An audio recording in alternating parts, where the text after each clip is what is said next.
Salam sukses. Kembali kita bertemu dalam materi geografi ya. Di mana pada hari ini kita akan melanjutkan materi kita. Kita akan bicara tentang bagaimana pengetahuan dasar peta. Oke ya. Di mana ketika kita bicara tentang pengetahuan dasar peta pada hari ini, kita akan bicara mengenai apa itu peta. Kemudian kita akan bicara tentang bagaimana komponen-komponen dari sebuah peta. Oke? Ya, kita bisa mulai pada saat ini, di mana yang pertama sekali kita lihat terlebih dahulu adalah peta konsep, bicara tentang materi kita, yaitu di mana kita akan bicara tentang pengertian peta, kemudian komponen-komponen peta, fungsi peta, dan tujuan pembuatan peta. Oke ya? Baru kita masuk kepada bicara tentang peta. Oke, ketika bicara tentang peta, ya ketika bicara tentang peta nih, banyak definisi-definisi bicara tentang peta. Tapi satu hal yang harus kita pasti, bahwa kalau dikatakan peta nanti, ada aturan yang harus kita pahami bahwa dia dikatakan sebagai sebuah peta. Oke, pertama sekali kita lihat bahwa peta itu adalah bagaimana representasi atau gambaran unsur-unsur atau kenampakan abstrak objek-objek yang dipilih dari permukaan bumi atau yang ada kaitannya dengan permukaan bumi. Dan umumnya digambarkan pada suatu bidang datar yang diperkecil atau diskalakan. Itulah pengertian peta. Nah, dari pengertian peta, ada hal yang penting dalam peta yang harus kita pahami. Yang pertama, bahwa adanya penggambaran objek yang terdapat di muka bumi. Ini melalui simbolisasi. Yang kedua, adanya proyeksi dari permukaan bumi yang berbentuk tidak datar ke dalam bidang datar. Yang ketiga, objek-objek yang digambarkan diperkecil dengan skala. Jadi kesimpulannya bahwa dikatakan nanti menjadi sebuah peta, yang pertama itu dia harus ada penggambaran objek, yang kedua memang dia harus berada pada bidang datar, kemudian yang ketiga objek yang digambarkan memiliki skala. Nah, kalau begitu akan muncul pertanyaan satu sederhana. Andaikan di depan saya ada sebuah globe, pertanyaannya adalah, apakah globe itu merupakan sebuah peta? Maka jawabannya, globe itu bukan peta. Karena globe tidak pada bidang datar. Walaupun mungkin di dalam globe dia punya skala. Jadi karena bukan pada bidang datar, maka globe itu bukan sebuah peta. Bisa ya? Oke, kemudian ketika bicara sebuah peta, kita akan melihat bahwa di dalam peta akan banyak tertera hal-hal yang bisa kita ketahui. Apa itu? Itu bicara tentang komponen peta. Komponen peta yang pertama itu dikatakan adalah bicara tentang judul peta. Oke, judul peta ini bisa kita lihat nanti berada dalam contoh ini ada di atas sini. Di sini kita lihat ada judulnya, Provinsi Kalimantan Timur, Rencana Tata Ruang Wilayah tahun 2015-2016, Peta Kesatuan Pengelolaan Hutan. Inilah judul. Lalu apa sih sebenarnya fungsi judul itu? Ternyata judul itu dapat memuat informasi sesuai dengan isi di dalam peta. Atau dengan sederhana, kita bisa tahu apa isi dari peta tersebut. Itu pertama. Kemudian yang kedua itu dikatakan nanti bicara tentang garis tepi. Nah, ketika bicara garis tepi, inilah dia garis tepi di dalam peta. Ini garis tepi, ya, ini garis tepi. Ya, di mana garis itu adalah garis yang terletak di bagian tepi peta dan ujung-ujung tiap garis yang bertemu dengan ujung garis yang berdekatan. Ini garis tepi. Oke, bisa ya? Berikutnya, ya kita lihat yang ketiga. Yang ketiga adalah bicara tentang tanda orientasi. Oke, bicara tentang tanda orientasi itu akan menunjukkan posisi dan arah suatu titik maupun wilayah. Orientasi peta biasanya berbentuk tanda panah yang menunjuk ke arah utara. Ini dia gambar-gambarnya. Inilah contoh-contoh daripada tanda orientasi tersebut. Oke, bisa. Ya. Berikutnya, anak-anakku sekalian, kita lihat yang keempat, yaitu bicara apa? Bicara skala. Oke, ketika bicara skala, itu adalah merupakan perbandingan antara jarak dua titik sembarang atau luas wilayah di peta dan jarak sebenarnya dengan satuan ukur yang sama. Oke, di mana skala peta itu akan terbagi menjadi yang pertama, skala angka atau numerik. Yang kedua, itu dikatakan nanti ya grafis atau garis. Yang ketiga adalah skala verbal atau kalimat. Ya, kalau bicara skala angka atau numerik, itu adalah skala yang dinyatakan dalam bentuk angka atau perbandingan. Misalnya, 1:250.000 berarti setiap 1 cm pada peta sama dengan 250.000 cm atau 2,5 km pada kondisi sebenarnya. Sementara kalau skala grafis atau garis, skala yang dinyatakan dalam bentuk sebuah ruas garis bilangan atau batang pengukur. Ini bisa kita lihat contohnya ya. Kemudian skala verbal, itu skala yang dinyatakan dalam bentuk kalimat. Tetapi skala ini sangat jarang digunakan di Indonesia karena dia satuannya bukan standar internasional. Contohnya, kita menemukan kalimat 1 inch to 5 miles, yang berarti 1 inci di peta menyatakan jarak 5 mil di lapangan. Itulah bicara tentang skala peta. Oke, komponen berikutnya bisa kita lihat itu adalah inset peta. Nah, hati-hati ketika bicara inset peta, ini adalah sebuah peta tambahan yang mempunyai ukuran yang lebih kecil dan memberikan kejelasan yang terdapat di dalam peta utama.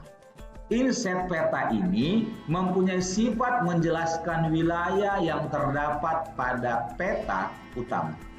Oke, dari gambar bisa kita lihat yang di sebelah kirinya itu adalah gambar peta utama, sementara sebelah kanannya adalah peta inset. Terlihat bahwa peta inset itu wilayahnya jauh lebih besar dibandingkan peta utama. Tetapi kalau kita bandingkan skalanya, skala peta utama lebih besar dibandingkan skala peta inset. Tolong diingat, ya. Kemudian, ya bicara yang keenam itu adalah legenda peta. Ketika bicara legenda peta, dia adalah keterangan semua simbol yang terdapat pada peta agar dapat mudah dipahami. Oke ya. Di sini dia ada beberapa bentuk legenda, isinya adalah keterangan dari simbol-simbol yang ada itu. Oke, bisa.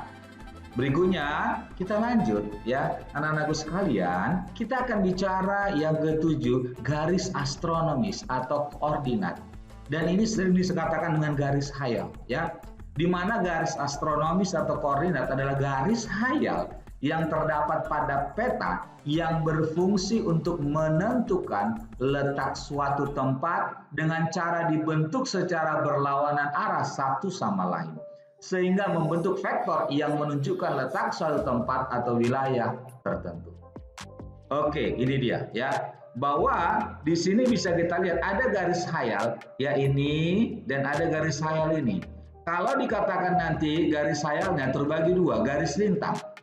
Bahwa garis lintang adalah garis hayal yang pada peta melintang secara horizontal yang biasanya digunakan untuk menentukan lokasi suatu wilayah terhadap garis khatulistiwa. Inilah garis lintang. Bisa ya, garis lintang. Sudah terlihat tadi ya? Oke. Kemudian yang kedua, garis bujur.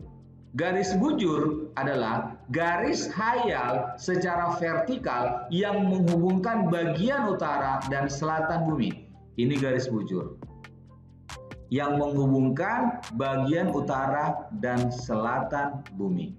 Oke. Berikutnya ya, kita lihat komponen yang ke-8 itu simbol peta. Apa itu simbol peta? Tanda atau gambar yang mewakili kenampakan yang ada di permukaan bumi dan terdapat pada peta. Bahwa bicara simbol peta nanti akan dibagi berbagai klasifikasi. Yang pertama adalah berdasarkan kenampakan lingkungannya. Jika bicara berdasarkan kenampakan lingkungannya, ada yang dikatakan pertama simbol budaya. Ini simbol budaya, contohnya ya. Ini contoh simbol budaya. Kemudian yang kedua adalah simbol alam. Ini adalah contoh simbol alam. Boleh dilihat ya. Oke. Kemudian berdasarkan bentuk simbolnya, ada yang dikatakan simbol garis atau line. Digunakan untuk mewakili data geografis yang berhubungan dengan jarak. Contoh, sungai, jalan, rel, dan batas wilayah. Kemudian simbol titik digunakan untuk mewakili tempat, contoh kota, gunung, dan objek-objek penting lainnya. Kemudian yang ketiga, itu bicara simbol area. Digunakan untuk mewakili suatu luasan tertentu, contoh danau, rawa, gurun, dan hutan. Ini gambarnya, bisa dilihat ya. Nah, inilah dikatakan nanti klasifikasi berdasarkan bentuk simbolnya. Berikutnya kita lihat komponen yang ke-9 itu dikatakan lettering, letter ya. Semua tulisan yang bermakna yang terdapat pada peta. Di mana pada lettering ada beberapa aturan yang terdapat nanti di situ. Pertama, gunakan ukuran huruf proporsional. Yang kedua, judul ditulis dengan huruf cetak besar yang tegap. Yang ketiga, kenampakan air menggunakan jenis huruf miring dan berwarna biru. Yang keempat, nama tempat ditulis dengan huruf tegak. Dan yang kelima, sebaiknya tidak terlalu banyak huruf yang ditemukan pada peta. Itulah kalau bicara komponen yang ke-9, lettering. Oke, kemudian komponen yang ke-10 itu bicara warna. Nah, ketika bicara warna, ternyata warna ini tidak hanya sekedar untuk memperindah peta. Bahwa warna lazim digunakan untuk menonjolkan perbedaan objek pada peta. Oke, contoh-contoh bisa kita lihat. Pertama, warna dasar coklat itu menggambarkan kenampakan relief muka bumi, itu biasanya pegunungan. Warna dasar biru menggambarkan kenampakan wilayah perairan, baik sungai, danau, dan laut. Kemudian, warna dasar hijau itu adalah kenampakan vegetasi, hutan, dan perkebunan, dan juga dataran rendah. Berikutnya, warna dasar merah dan hitam. Bahwa warna ini nanti menggambarkan kenampakan hasil budaya manusia. Misalnya jalan, kota, permukiman, batas wilayah, dan pelabuhan udara. Kemudian warna dasar putih menggambarkan kenampakan es yang ada di permukaan bumi. Kemudian yang ke-11, kita bicara sumber data dan tahun pembuatan. Oke, sumber peta merupakan sumber data yang digunakan dalam pembuatan peta. Sumber data memberi kepastian bahwa data dan informasi pada peta bersifat akurat. Sementara itu, tahun pembuatan peta dapat membantu pembaca peta untuk menganalisis berbagai kecenderungan perubahan fenomena dari waktu ke waktu. Ya, oke. Ini bisa kita lihat, di sini ada sumbernya dan di sini ada dikatakan nanti tahun pembuatannya. Bisa ya? Oke.